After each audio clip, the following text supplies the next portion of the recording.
and data science in health. So we are looking at things like personalized medicine, where you look at somebody and then based on their genomic profile or their lifestyle, you customize their treatment. But I think what's coming out a lot now is the personalized education. How can you use AI to personalize or customize somebody's ability to learn based on their individual characterization? And I think a lot of technology that's coming out, like tools that help you break down complex courses, or tools that break down sentences, something called like text retrieval. How can you actually text differentiation? How can you break down certain concepts that were previously very hard, or even that tutors suffered to customize for different abilities as they were doing their classes? So I think we're going to see a lot of that happening, and it's in this space that we see persons with disabilities doing better for. They could be apps, they could be tools that customize or break down the content that's being taught. If you're teaching a young girl how to code, but maybe she's dyslexic or something, you can help as you roll down to other technical fields. Yeah, those are that for us. All right. Thank you, Dr. Agnes. Dr. Carol has an Okay, so maybe just mentioning an initiative that Professor Karanja is involved in at the University of Nairobi, which is the African Engineering Technology Network and Technology Network. I think in September they had a workshop that was specifically disability that was hosted by Leeds University, their disability rights unit, and they are talking about disability and technology in higher education. And how you can bring in AI. So maybe that might be an initiative that is worth following, that is being pioneered by the University of Leeds. Thank you so much. And in case you would want to interact more with our panelists, you can always reach out to them. So I think I'll just give a minute for a final remark to our panelists, then we can wrap it up. Let's start with Dr. Vivian. Just 1 minute, final remark.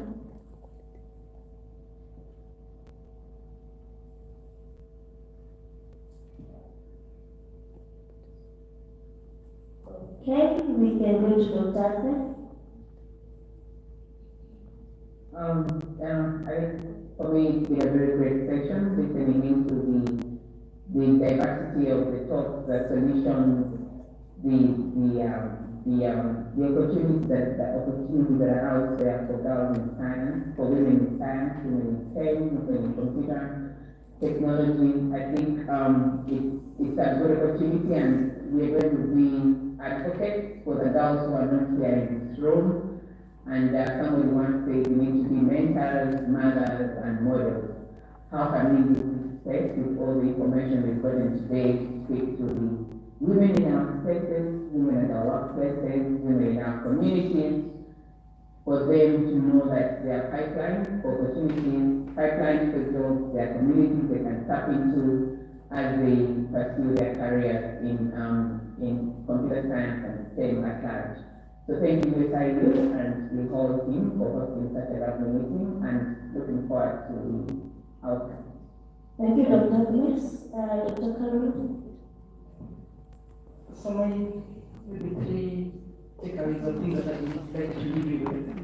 One is community engagement, how to involve communities, both parents, not schoolgirls, and I was happy to hear about involving parents too. The second one is for us to become STEM ambassadors, and we cannot do that by sitting in your office. We must go out.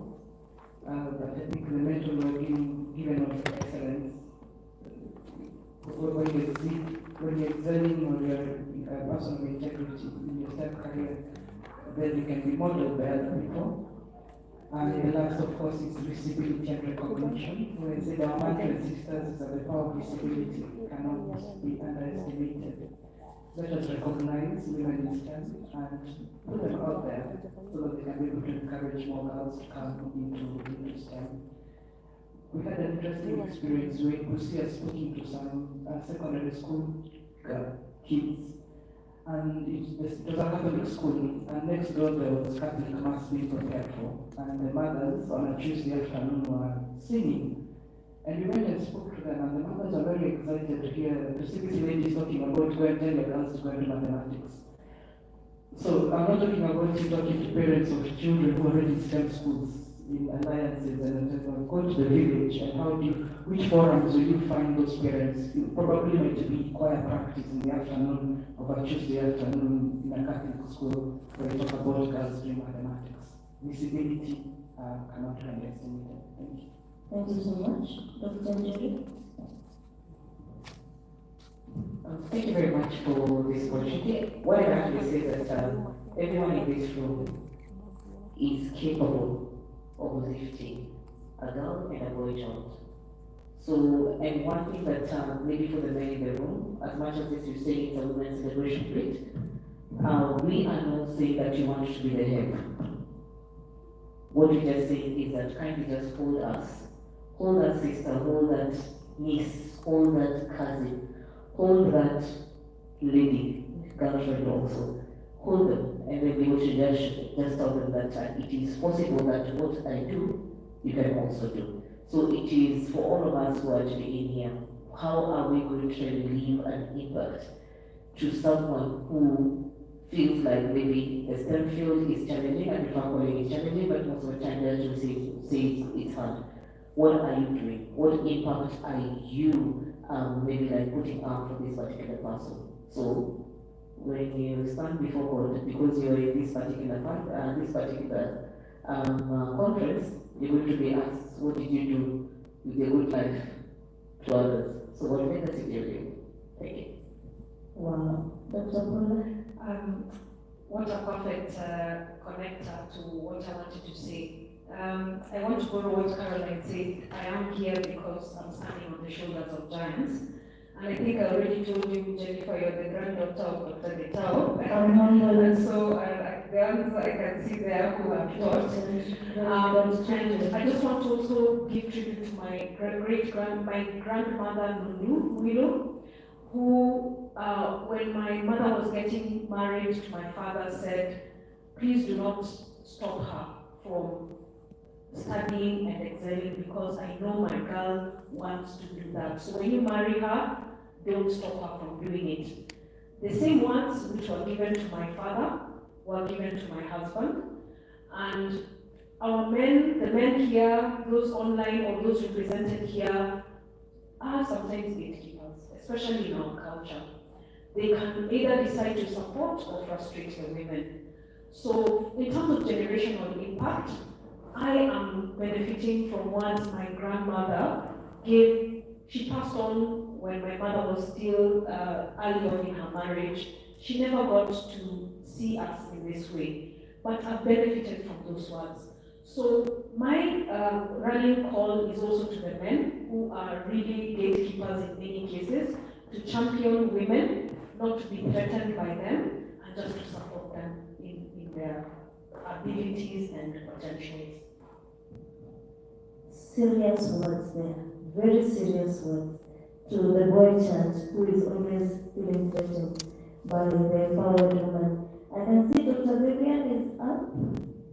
Yes, Just a so minute. basically, it's been wonderful hearing from all the panelists and also the very active audience. I want to say that since we're in a technological age, we have a very good opportunity to harness, leverage all the technological tools that we have, which is most of the time even free, to be able to help support women. And basically, from what we've seen, collaboration is the new competition and is the best way to go. So women should support the girls and also mothers to support their daughters. And basically, I think just from a colleague from Nigeria that has just pointed out that even the men and the boys also need support.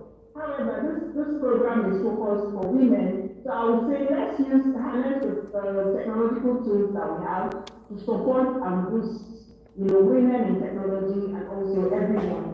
Thank you very much. Thank you, Dr. Vivian. And to me, it has been an honor, ladies, to take you through the panel. And from what I've gathered from the keynote to listening to you guys, is life is a baton. You pass it on to the next person. It doesn't matter who you are, where you are, what you're doing, what you have done. It is a baton. You pass it on to the person behind you, and they're going to pass it on to the next, and the next, and the next. Thank you very much. God bless you all. Thank you so much, Jennifer and the panel. Please don't run away. I have something for you. Professor Vivian, unfortunately, because you're online, you're not getting your gift. You'll get one when you come. So I'm giving it to the I'm giving it to Jennifer, who's done a stellar job, and we forgot to get a gift for her. So your thing will go with Jennifer, but when you come, we'll get you yours. Okay? Okay, so thank you so much, Jennifer. This is for you. Thank you so much. And then thank you so much, Dr. Caroline. We really appreciate your contribution. We will remember the things you have taught us today. Thank you so much, Dr. Paula. Everyone has one. Thank you so much. We really appreciate your contribution. And Dr. Jerry, thank you so much for your patience and your contribution. So thank you everybody for being here to hear what our presenters had to say. So we want to move on to the next panel. Who is very hungry here? Like, be honest, if you're extremely hungry. No one. Okay, so we're going to ask our panelists to come down to the front. Dr. Lucy Abrahams from all the way from South Africa, from the University of the Witwatersrand. I'm trying to pronounce it right, but if I got it wrong. So let me just display the, and then who else is on? Our moderator, please come. Dr. Vera Otiende, she's one of us, she's the lecturer here at JSRU. And then we have myself, I'm part of this panel. We have Dr. Esther Odunton from Nigeria, she is online. Dr. Esther, welcome. And then Dr. Edward Ombui, who is the boy child supporting the girl child. Welcome, Dr. Edward. He is online. Okay, so we will give ourselves an hour. I think it's enough because we are not a big panel. So Dr. Vera, you've got to really adjust your questions based on the amount of time we have. So the plan is to go for lunch at 2 o'clock, or 2, yeah, I think I said 2 o'clock. So hopefully we can get through everything in about 40 minutes, a little bit less than 40 minutes, so that we can go for lunch at 2 o'clock. And then we'll come back for the poster session and possibly also additional interaction with this panel, which hasn't had a lot of time to interact.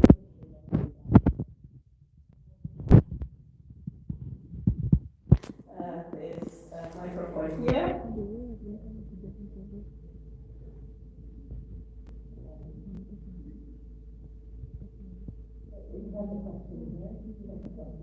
Yeah, so brief version of yeah, okay, so like at 2-ish, maybe 2:15. I can say that there are bathrooms on the outside, restrooms on the outside, for those of you who are not, you're not US people. There's a bathroom on either side on the outside. Okay, and for the panelists, you can go through this door and use the one that is here. And then lunch, in Golden, you're going back towards the gate. Those of you who are USIU people, you don't have the lunch. That is your lunch will be served at 2 o'clock. The other thing I want to mention is that there is a gift bag for everybody. Okay, so As you go for lunch, pick it up from the desk that is outside. Okay, everyone gets a gift bag. All right, so let's start. Thank you so much, Prof. Audrey, and thank you so much to the previous panel. You spoke quite insightfully around women and where we are at and what more is left for us to do. And for this particular panel, we want to change the discussion a bit and look at the strategies for bridging the gap in our language, resources, and technology. And so it will be likely about the resource, the diversity, the richness that we have in our languages here in Africa, and where exactly we sit. What's our digital presence? What are the challenges that we have to deal with? What are the opportunities? But better still, how much investment have we put in place in terms of technology and in terms of the efforts that we are putting through the groups and all that. So I'm honored to be here. Again, my name is Dorothy. I'm faculty here at GSAU, and I'm privileged to be the moderator for this particular session. And just to manage our time, allow me to ask this first question, and in the process of responding to it, I encourage all panelists to take this opportunity to just let us know their names again, and also to tell us a bit about themselves and how exactly they fit into this particular topic of discussion. And so my first question here, which is an opening statement, will be, as leaders in the African language, resources and technology development in our respective regions, please briefly share your perspectives in the current state of the African language technology and what you see as the biggest challenge and opportunity. Good afternoon, everyone.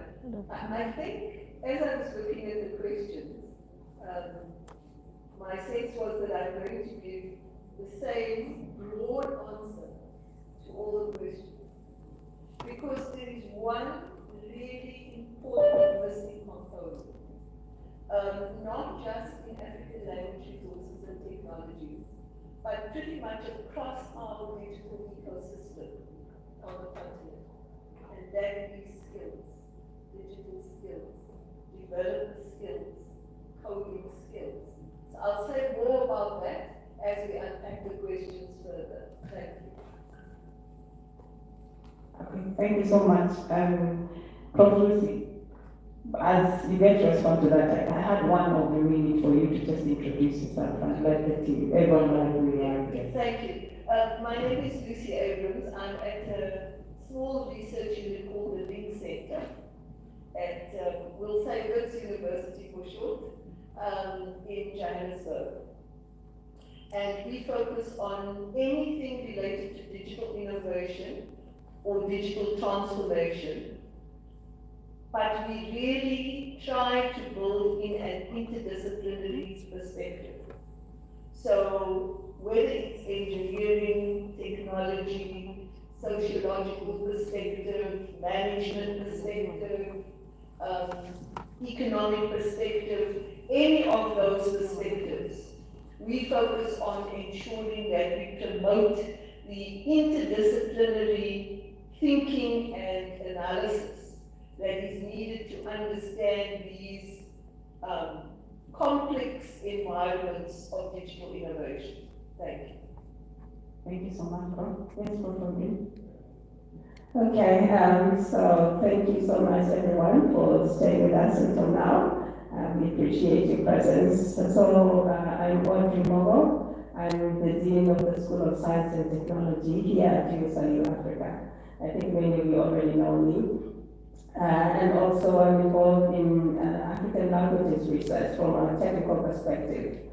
So I don't know, what was the question? The challenges, right? Yes. Yes, so Prof. Lucy talked about the challenges of skills, and that is very true. Part of the problem is that our curricula tend to lag behind technology, so that students find themselves needing to go out there to upskill, and yet they are getting a technical degree.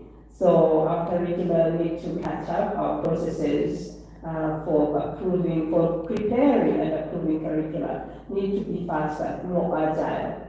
So that is one thing, but in terms of what needs there are, in terms of African language technology. One of the things that I've identified, because I just recently closed a project collecting language data for three Kenyan languages. Kilavida, which is my language, and Luo, and the third one was Kalenjin. And actually one of my team members is here. She came to support me, Charlotte.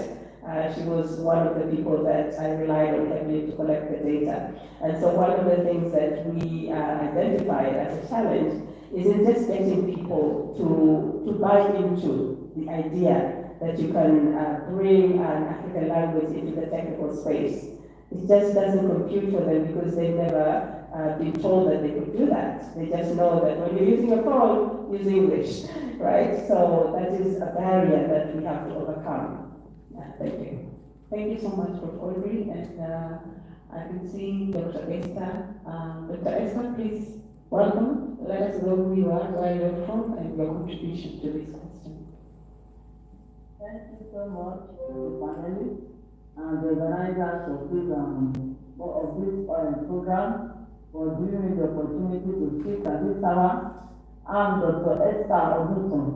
I work with the Federal Polytechnic Laro, though I'm an alumni of AIMS, that is African Institute of Machine Learning and Material Sciences in Uganda. I'm the director of this flexible learning here in institution in Nigeria, West Africa. And I'm being a researcher on African language technology. I specialize mostly in NLP, looking at how we can actually improve AI in the area of education. And looking at the topic that we are discussing on, I want to say that one of the major challenges that we are having with language technology has also to do with the government. So the government is trying their part, but there are policies that are not encouraging our community to be able to come in, give us their data, and be able to get the language to them in the indigenous form that they can maybe understand. Another one that we are looking at in that area is the availability of data. Some of these people that speak the data, look for them speak it out, they cannot read. So we have to look for a way that we can capture this data set from audio voices. And that is how we can actually get them into the form that researchers, both in the industry and at the academic, can work on. I'm currently working on the research concluding it, having to do with African language research and technology, and it's been a work-life, doing interview, questioning, trying to see what are the challenges, how can we work around it. And I believe that by the time this panel session comes to an end, we will be able to make some justice to some of these challenges and how we can actually bridge the gap in language technology, especially in Africa. Thank you for making me part of this panel. Thank you for joining us. Yeah, it's a great honor to join this forum and all the ladies here. I find myself very uniquely positioned, but I'm a friend of the women in computing, and I'm surrounded by them at home also, and they're a minority, but gladly so.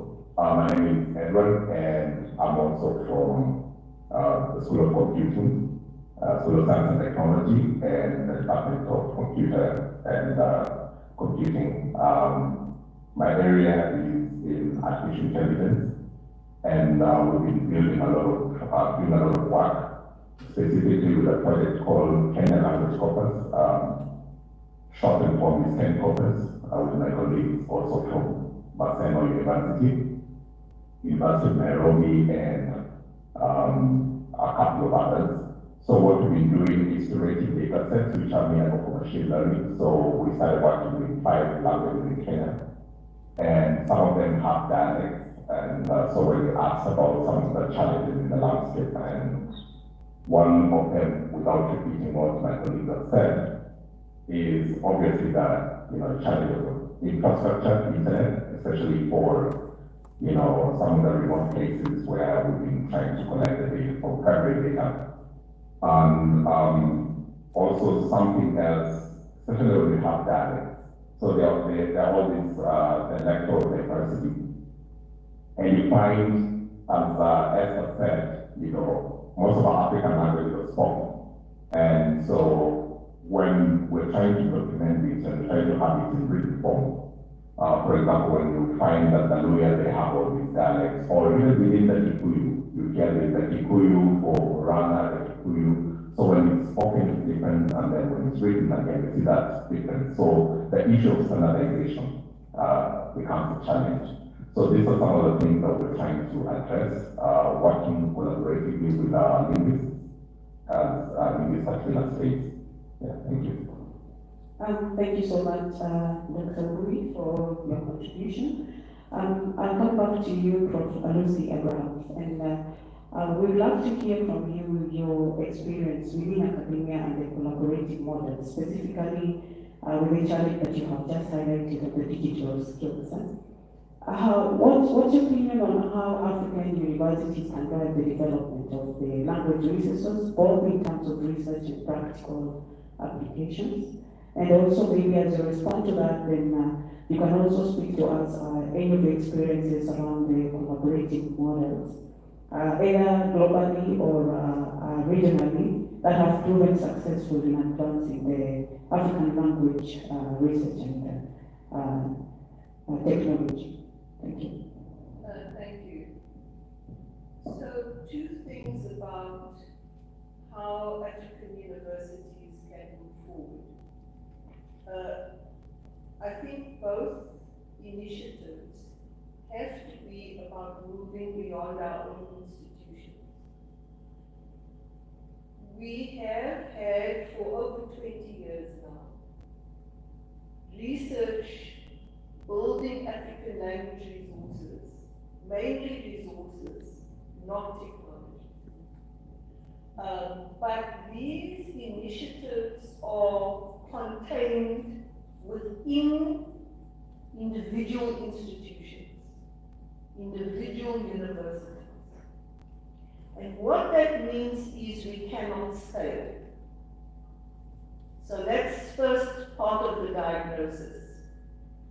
Second part of the diagnosis is that until recently, really until the more common use or availability of AI,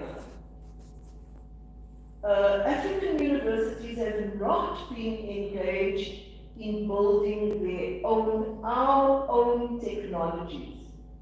We have been using technologies created elsewhere, created by big tech, or created by universities in other parts of the world like Europe and Asia. And that doesn't work for us because the nature of our languages requires indigenous software. Now, we cannot, no institution in Africa or anywhere else can create technology alone today. Technology is too complex. We have to collaborate. And so the two strands of collaboration that we require, one is inter-university collaboration, and the other one is collaboration with the many not-for-profit language technology networks across the continent. I'll just mention the name of one, Masakani. There are others.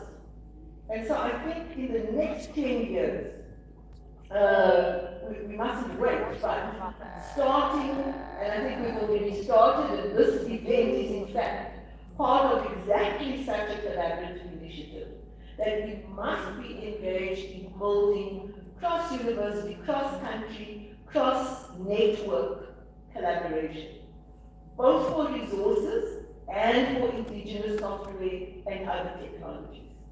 And then the second point about models. Have we seen models elsewhere? Not in the language space, but in the governmental space, digital government space. There is an approach called GovStack. We can just Google GovStack. And GovStack actually comes from governments who were building their own technology stacks.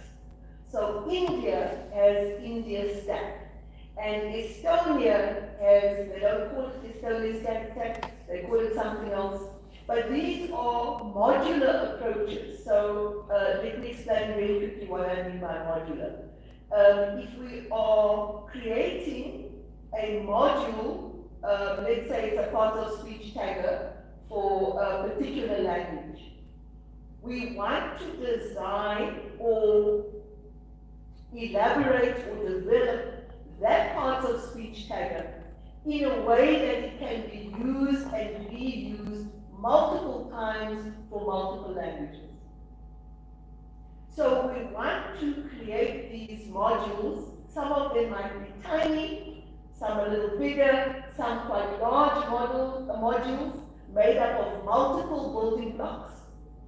And in that way, we can create a modular system that can be used across institutions, across research projects, and that begins to make the work of building the resources simpler, less time consuming, and possibly less costly. Thank you. Thank you so much for your insights.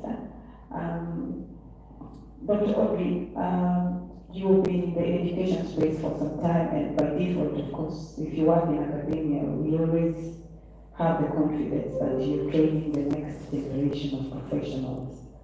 What's your thought of how universities can integrate the ALRG-focused curriculum to equip students with the necessary skills, especially now that you've mentioned it as a challenge? And also, as you speak around that, I think by extension in academia, we also have the responsibility of youth engagement. What do you think are the high priority strategies that could be most effective in inspiring the young Africans to actually engage into this space? Thank you, Dr. Vera, for that question. Yes, so as an educator, I get to see on a regular basis what the challenges are in the educational space. And I mentioned earlier that our curricula are always lagging behind the technology. And I think one of the things that can fix that is collaboration with industry. So here in Nairobi, for example, we have Microsoft, we have Google, and other big tech companies. And they are keen to get talent that can meet their needs. So they are keen to help us out so that what we teach is what they need taught. So that when our students graduate and they recruit them, they're not having to retrain them again. So this industry collaboration is something that we don't do very well in Africa, especially in Kenya, because I'm not too familiar with the other countries represented here, Nigeria. I do have some experience in South Africa. I think they do it better than we do.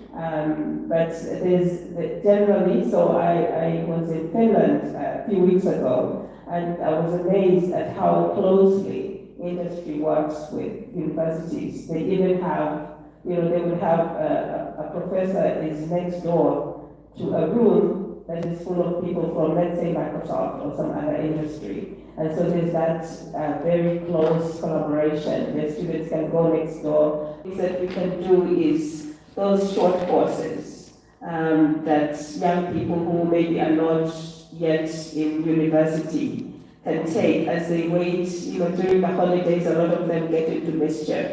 But we can give them opportunities to train in some of these technologies. Some of the struggles I've had is receiving a freshman class, teaching them programming, introduction to programming. And some of them, because of the areas where they come from, they haven't had exposure to using computers.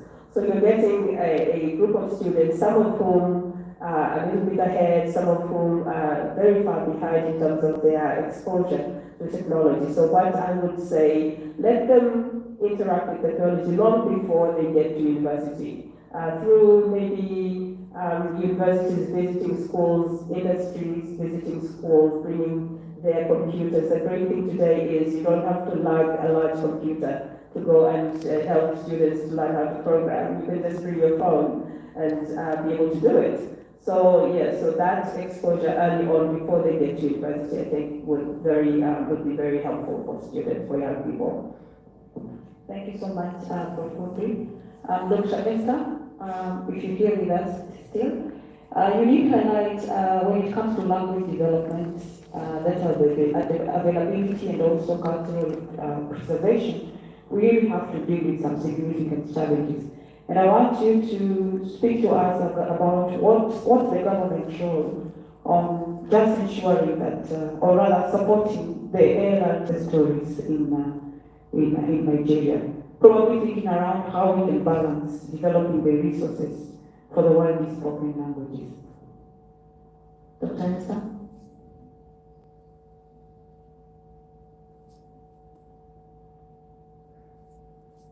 Okay, I'm not so sure if Dr. Esther is with us. Dr. Esther, can you hear us?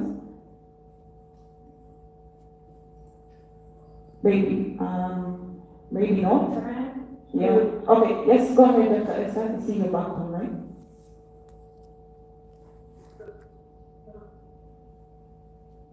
Moderator and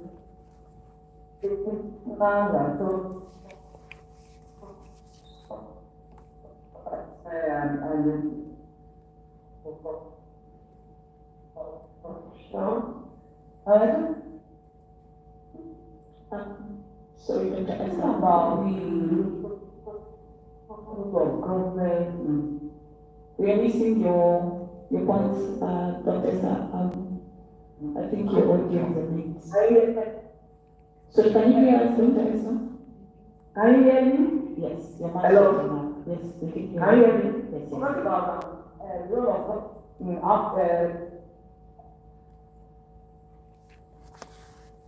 can you hear me now? Yes, we can hear you now, Dr. Esther. Sorry. The network for the network. So I was talking, and what I was is that about the role of government in Nigeria, especially at the state body, there are policies. Indigenous languages such as the Igbo, the Hausa, the Yoruba, which are the three major ethnic languages in Nigeria, they are used to students or pupils when they are early stage of education, to help them to be able to understand and comprehend what they need to do, and also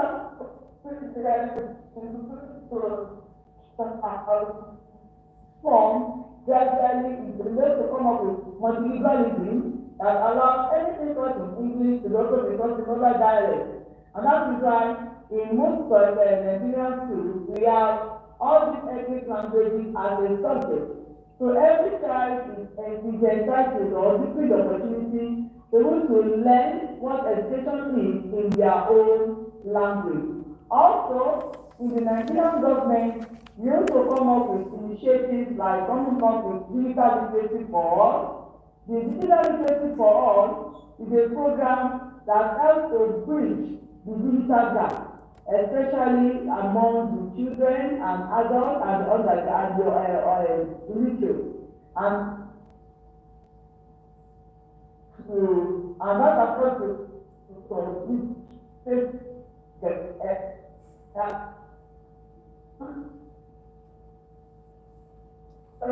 transformation and also in Nigeria, the National Digital Literacy Framework. The National Digital Literacy Framework is a framework that is elaborated by the government, and as a result now been achieving a 95% digital literacy by 2030. This was conducted by the Nigerian government in order to bridge the gap or the gap between the non-literate and the literate. Now also the Nigerian government has come up with a lot of partnerships. They partner with various educational institutions. In Nigeria now, every student in any tertiary institution has to do French. French has been made compulsory because Nigeria has come to realize that most of the neighboring countries speak French. we have the Republic, we have Togo, we have them surrounding the country.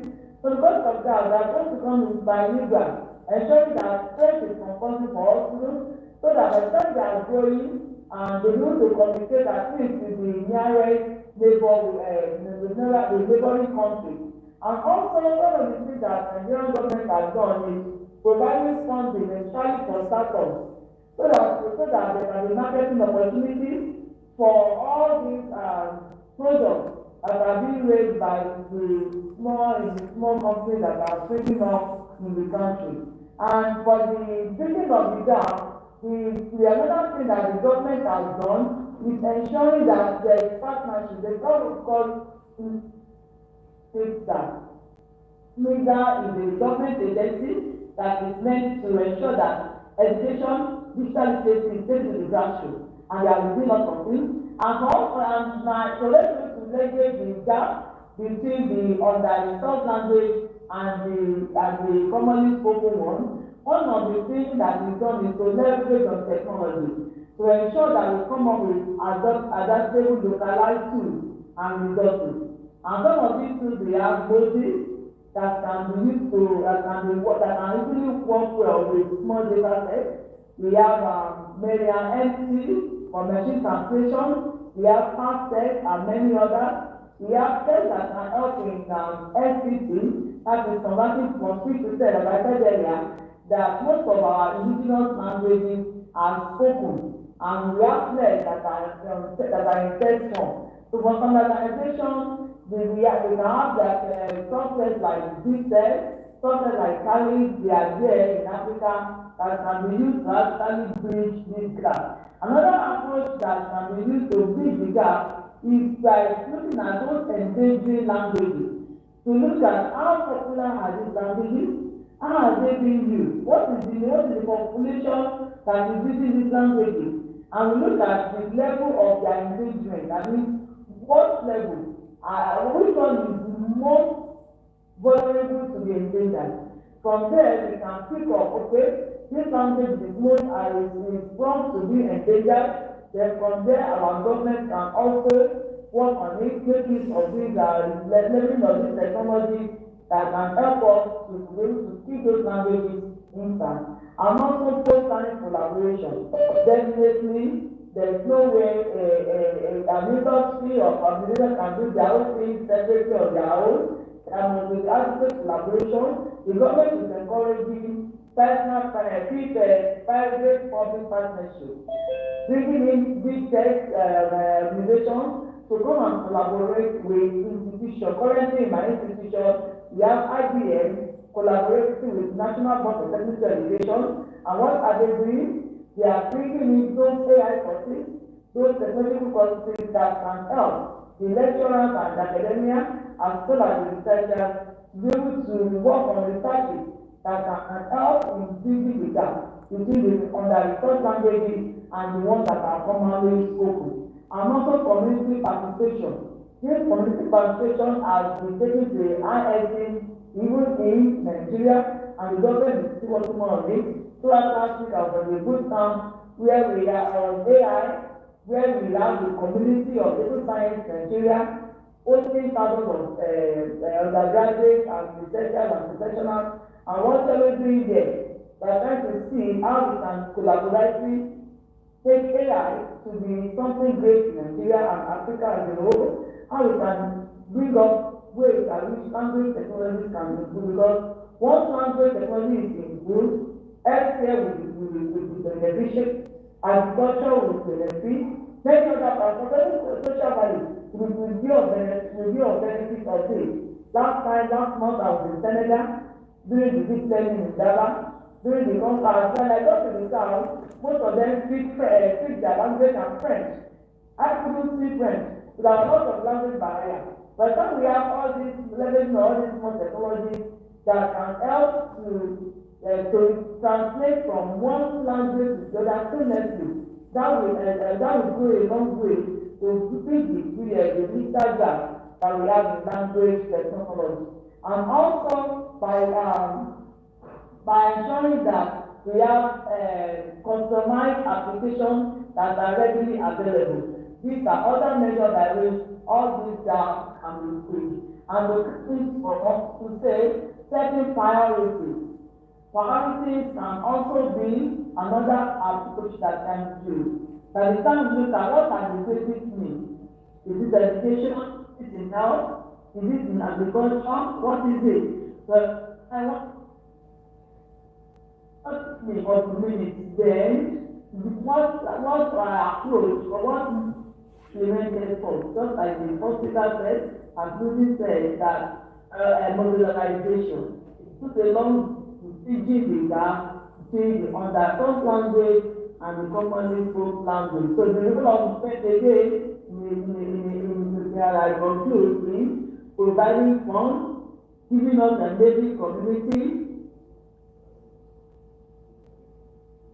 leveraging resources and tools that both language policies and share the mental image, the researcher, making us together to the hub that can help. And finally, in Nigeria, now we have various tech hubs located across the country in various institutions that are actually helping to solve the problems that are faced with African language resource technology.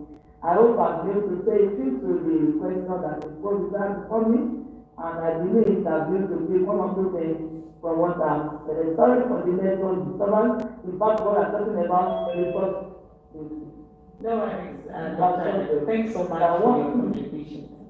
Africa is yeah. Thank you. So, yeah, we experienced technology handled as a challenge. But thanks so much, Dr. Esther. Yes, over to you, Dr. Boy. Yes, I think you asked about the cross-border collaboration and how technology can be leveraged on that.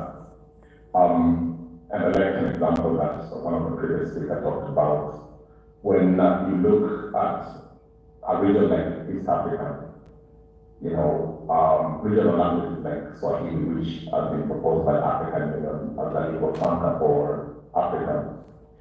We have about 150 to almost 200 million Swahili speakers. And look at that in terms of, when it comes to trade, so when we're looking at trade, we look at Kenya, Tanzania, look at Uganda, and again, we came from one of the previous speakers said, what if you got to use your cell phone, you had to speak only in English, that would be very limiting. And so, same thing, you have a big market in East Africa or in the southern part of West Africa. And the language is a barrier. So we're trying to look at, how can we leverage technology to break, that barrier, language barrier.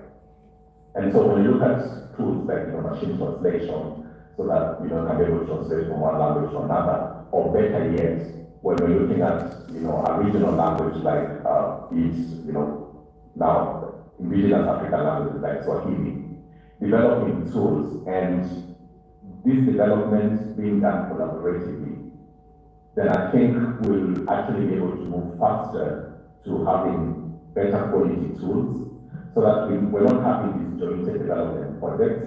For example, we're not developing maybe Swahili data sets in Kenya and then Tanzanians are doing exactly the same, so that duplication will actually take us backwards rather than forward. So being able to find, projects where we can be able to work collaboratively within the regions or even in Africa as a whole, so that we are continually making advancements in terms of, the quality of results in machine learning, thinking about, especially like in Africa, where we have a lot of spoken languages, or more than documenting them.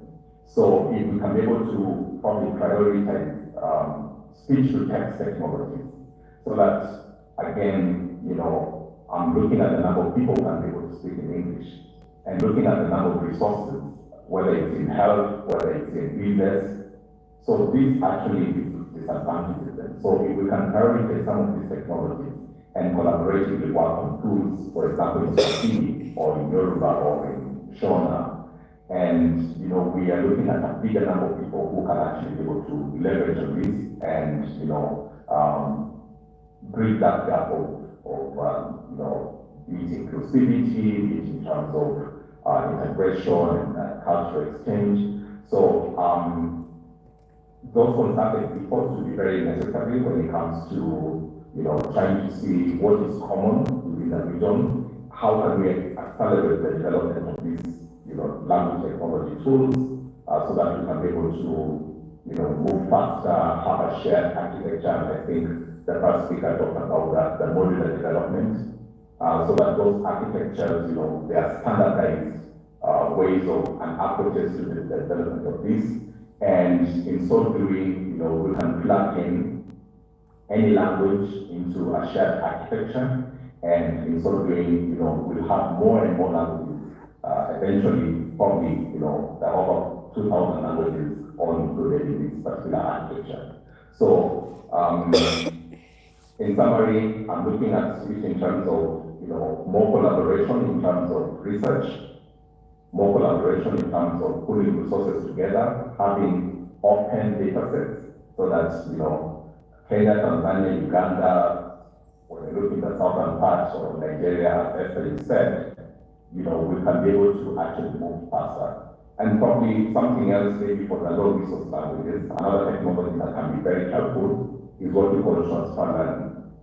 So most of these resource languages, they have really done a lot of work over the years, and we can be able to pick some of those tools and see how can we be able to leverage, rather than starting from scratch.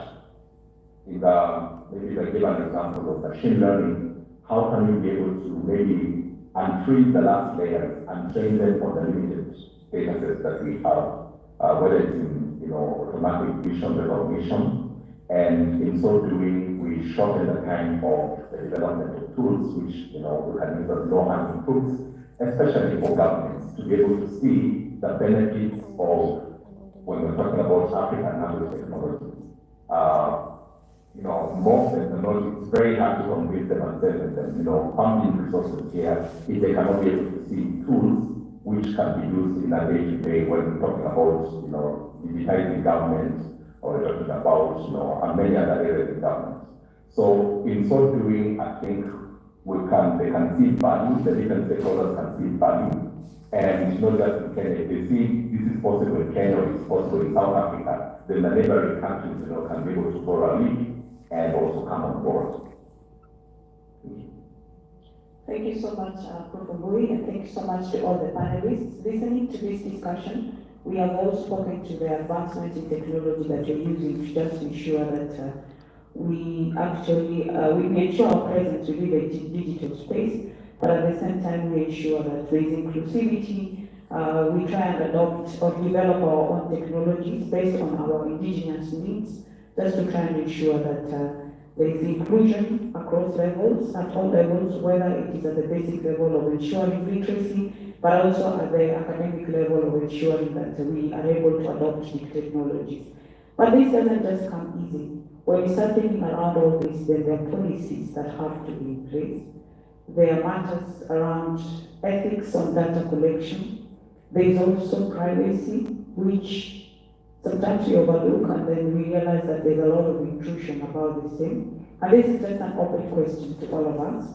I would love to understand your position or your thoughts specifically around the ethical consideration that we need to keep in mind when you're collecting the linguistic data, specifically for the African languages. And of course, how do we ensure respect for cultural ownership and community rights? So again, I'll start with you, Prof. Lucy. Thank you very much. So we have a great difficulty in managing the ethical environment. Universities do have ethics committees, and they have ethics processes and procedures. But those processes and procedures tend to be generic, and there are typically two procedures. There is a medical and a non-medical, and that's it. And if you're in the non-medical universe, then there's a standard set of protocols and procedures. And there's very little adaptation adaptation to the field of study. And today, that adaptation to the field of study is very important. Let me give an example in the language resources environment, because it actually crosses the medical and the non-medical.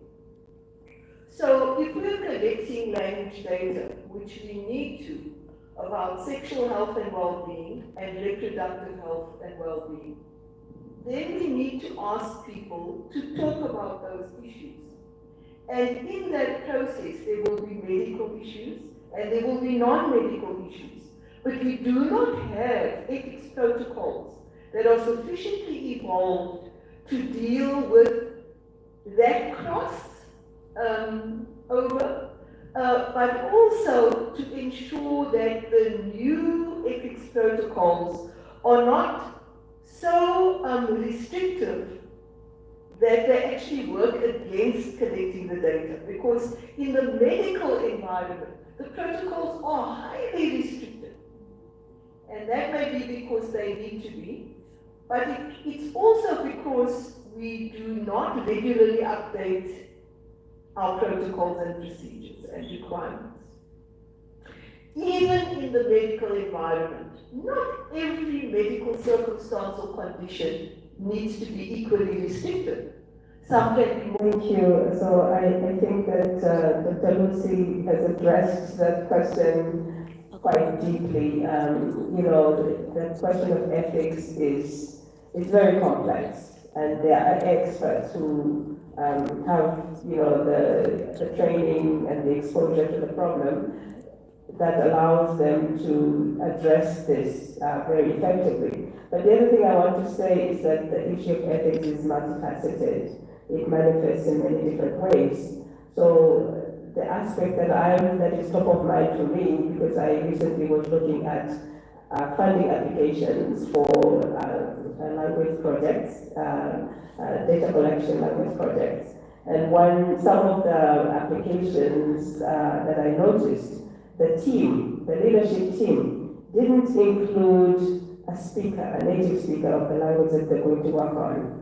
It was just a bunch of academics, you know, and they didn't think that it was necessary. I don't know if they thought about it or they couldn't find someone to be in the core team who is an expert or is a native speaker of the language they're going to work on. And that harks back to the colonial days, where you would have people coming from Europe, they set up shop, and then they write about your people. The Kikuyu, the Titans, and none of your names appears in the author list. You're not acknowledged in any way. And so I think that for me that is an ethical issue, that when you form a team to, let's say, collect data for the Maasai language, make sure that the Maasai are sitting at the table, because they're the ones who can say, no, the way you're saying this is not right. You know, so for me that is critical, and in a sense I think it is an ethical issue. Dr. Esther, please share with us your thoughts of this same around ethics and privacy, and of course taking in mind the cultural preservation. Yes.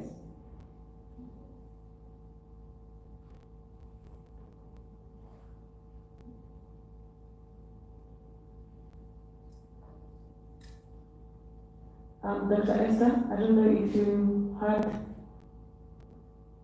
Okay, yeah. Thank you so much for that question.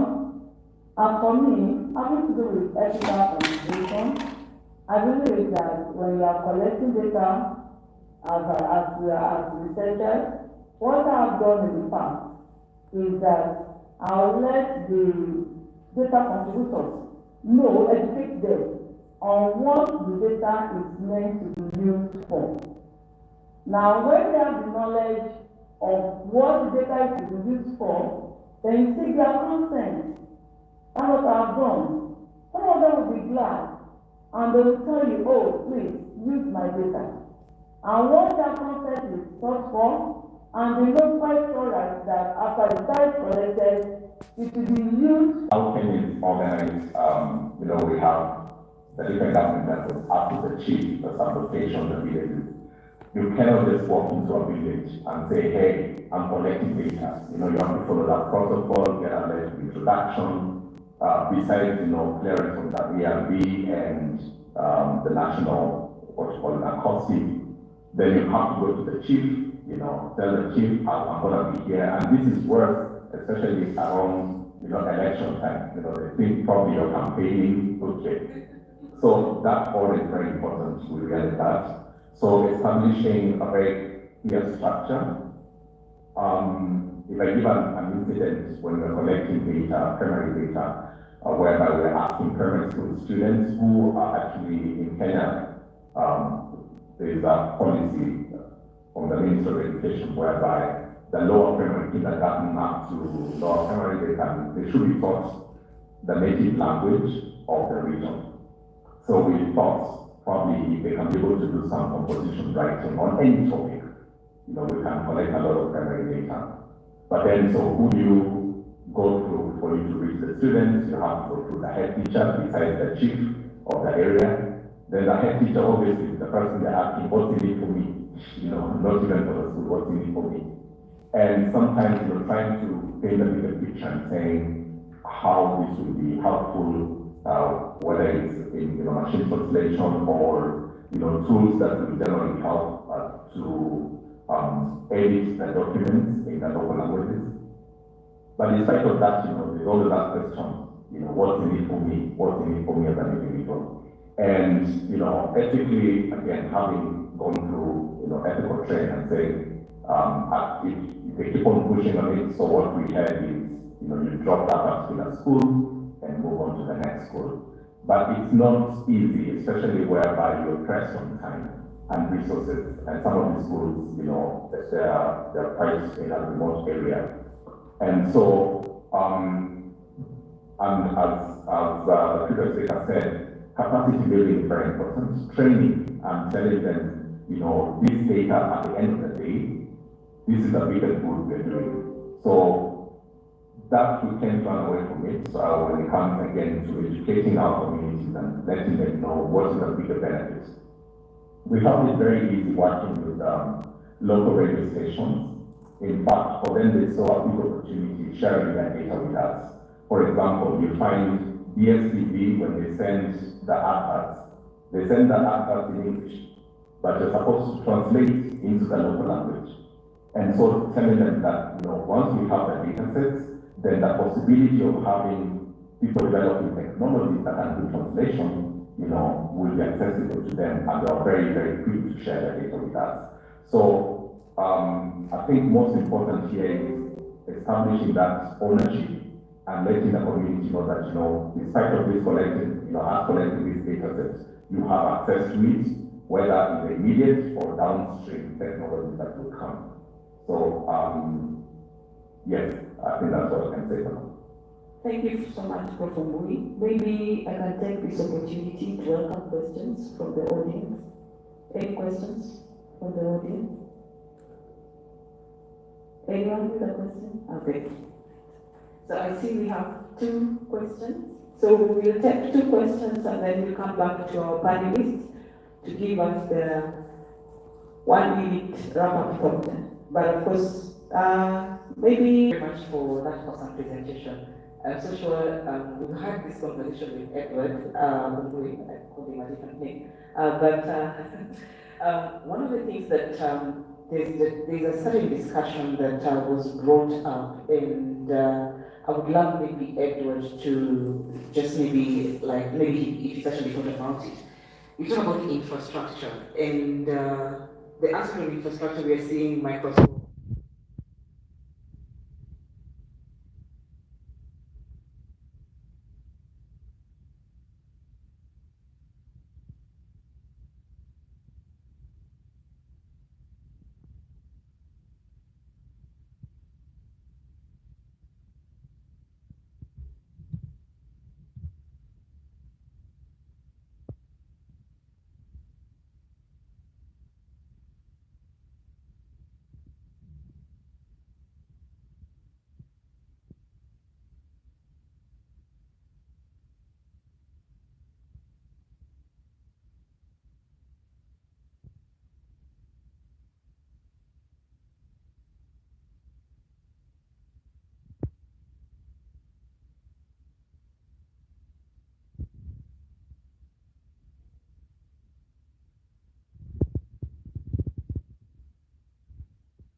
hope I heard and understood the whole of it.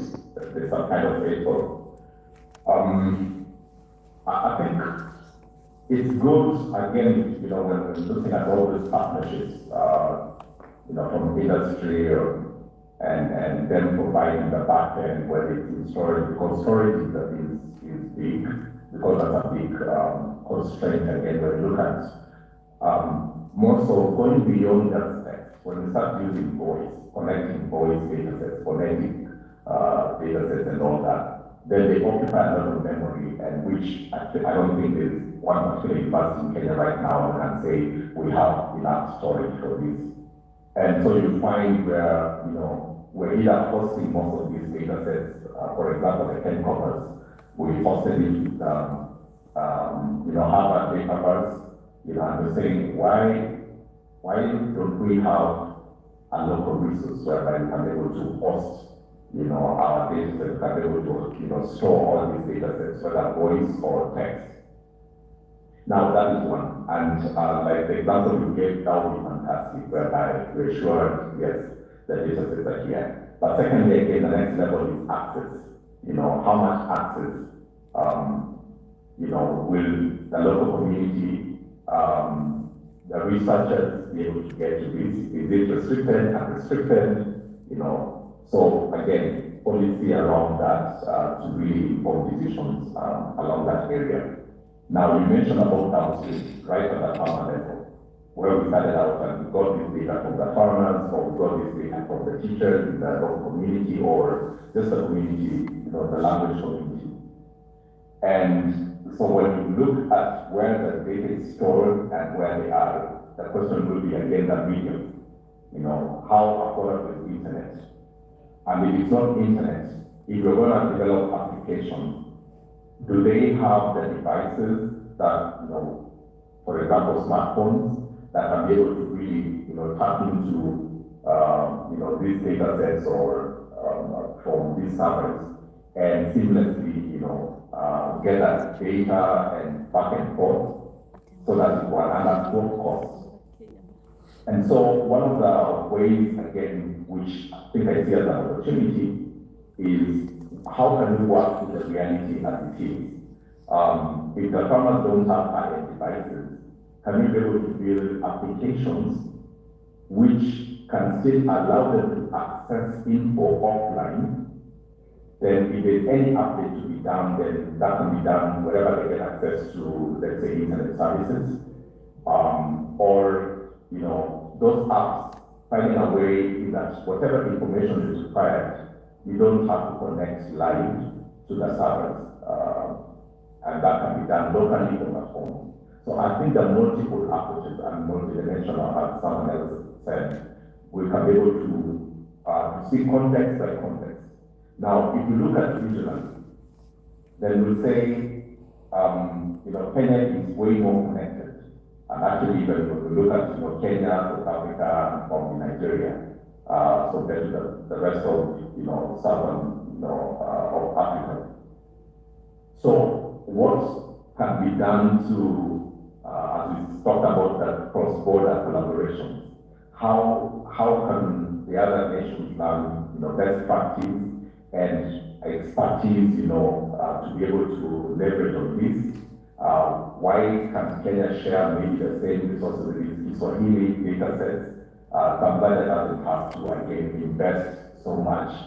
They can also be able to tap into this, and whether it's South or West Africa, they can be able to tap into those. So I think looking at it at the entire chain, from the storage all the way to the access, and the access devices and the medium, and secondly looking at around policy, so that whether it's the pricing of these technologies, whether that the devices themselves or the medium or the internet, and finally again expertise, so that it's sustainable at all those different levels. Then I think there will be a future and we'll be able to expedite access and technology in African languages. Thank you so much, Dr. Bui. Maybe we'll have Dr. Audrey start to respond to Dr. Carol is message and then question, and then Prof. Lucy, you follow, and then you have Esther and Dr. Hui, and then if you have your final thoughts. Yeah, sure. Okay, thank you. So yeah, that's a very valid question that Dr. Caroline has raised with regard to a regulatory body assessing your project or your request, and yet they don't have the expertise. So they misunderstand what you're trying to do. And that is true of any new technology or any specialized field. That the people who make the decisions don't know a lot about it. And so I think what we were trying to do here, Dr. Lucy and myself, was to launch this thing. We don't know what it is yet, but we are hoping to be able to have the expertise all concentrated in this body with people in different countries with expertise that people can turn to, and trainings as well. So we had planned to have a lengthier session, but of course we ran into issues with the holiday and what have you. But initially we even thought of a 5-hour session that basically is a sort of launch of something which we will think about what it looks like. But that's one of the things that we'd like to address, is being able to be a source of expertise that is accessible to non-experts who maybe make decisions regarding mining technologies or your own field, geospatial science. Yeah, that would be problem. So maybe just to add really briefly, I think in the short term, it's really just important that one responds to the kinds of questions in a lot of detail, a lot more detail than we would typically do. Because typically when we're completing an ethics application form or some form of documentation, everything is very brief, some of it is ticking boxes. But clearly, we are going to have to do a lot more than that. And I think that even when we are doing more capacity building in this environment, part of that capacity building is going to be to encourage people to respond in much greater depth. I think that ethics generally in the research environment is underdeveloped. It's underdeveloped for this era. It was developed in a previous sort of pre-digital era with sort of the understanding that there are simple, standard answers to every question, and clearly there aren't. But yes, I think just as in other fields, for example, a field I've worked in for a long time is regulatory capacity building. And we do for telecoms, and we do regulatory capacity building across the continent. And I think we're going to have to be doing a similar thing when it comes to ethics. Thanks. Thank you so much. Esther, Dr. Esther, do you have some thoughts to add on to that? Thank you so much for that wonderful question.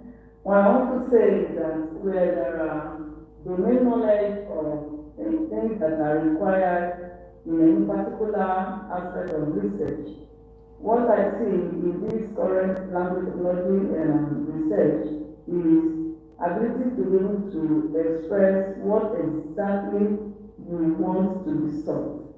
Because some of these technology developers researchers may not have the domain knowledge or the indigenous knowledge of the type of problem that exists that the particular region, the particular agent or case study, to put it like that.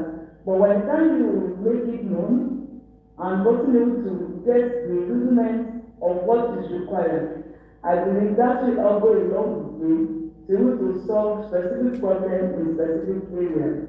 And that also helps by that, and that also a process of collaboration.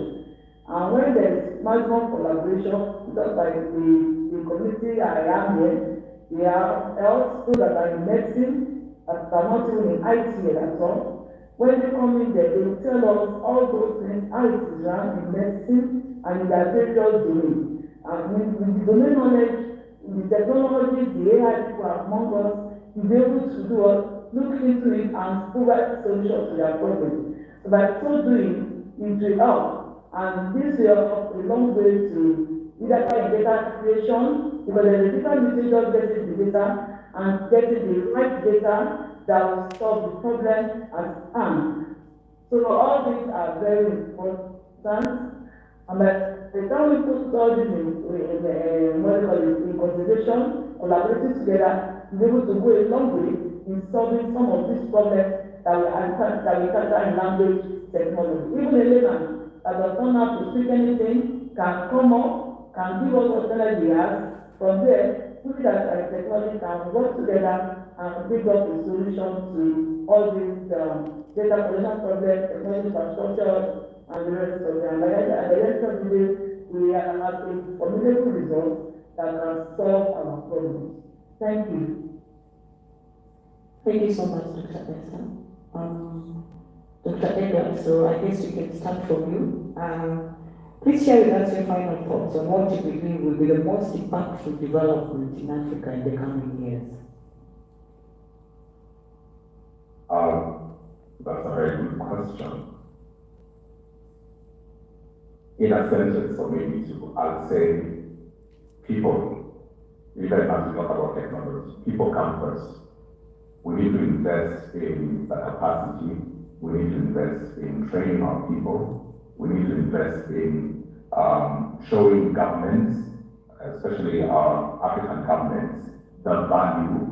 So that value proposition must be very strong so that they're able to see what's the benefit. Because I see once government is involved, definitely I think that trickles down very well and reaches out, wider than we can be able to expect. And definitely government and private sector coming in and investing the same. So people investing in people, letting our people see the value. And here I'm saying from government to involving also the local community, let them feel part of the process, let them appreciate technology, right from the collection and all that. And finally, the universities and researchers, so that we're able, I think we're acting a very good liaison between, all those in the entire ecosystem, the people involved. So mine back to people, let's start with the people, then technology will follow. Thank you, Professor Bowie. Prof. Lucy, your final thoughts. Thank you. I'm going to follow on from Edward and talk about there are probably now close to 700 tech hubs and formal innovation spaces on the African continent across many, many countries. And those are the spaces where real software development skills are being built with young men and women. We're seeing lots of startups, so it's not just about skills, it's about business startups, and then accelerating from startups to scale-ups, proper businesses going out into the world making business. And in those environments, we see very few specialist skills. So there's generic software skills, and to some extent, the startups are left to their own resources to focus their attention. Slowly, we're beginning to see some focus on fintech, for example, financial technologies, but I don't think we yet see a dedicated focus on language resources and technologies. So I think skills development for language resources and technologies in those tech hubs and pairing up with universities, I think that's very important. Thanks. Thank you so much. And Prof. Audrey, your final comment. Yeah, so my final thought is with regard to platforms for collecting African language data. So currently you'll find that the most prominent tool that people are using is Mozilla Common Voice, and it's a great tool. And we are grateful for Mozilla for availing this tool, this platform for us to collect data, but you find that it doesn't fully meet our needs. So when we were doing our project, we had some challenges when we want to correct a sentence that you submitted and it has a small problem. Otherwise, it's a good sentence. There's no, you're not facilitated to correct it. Basically, it's thrown out. And so we need our own people creating such tools. For me, that is one. Of course, there are many other, needs that are there, but that's one of them. Thank you. Thank you so much. I'm so grateful to our panelists for their insights. We've spoken quite well around African languages, and we've heard all these challenges that are very familiar to, according to our panelists who are experts in the field in one or another. And we have managed time as well. Congratulations to the panelists, and thank you so much, the audience, for your time. So I'll hand this back over to Prof. Audrey to wrap up this session. And from my side, I'm privileged to have moderated this session. Thank you.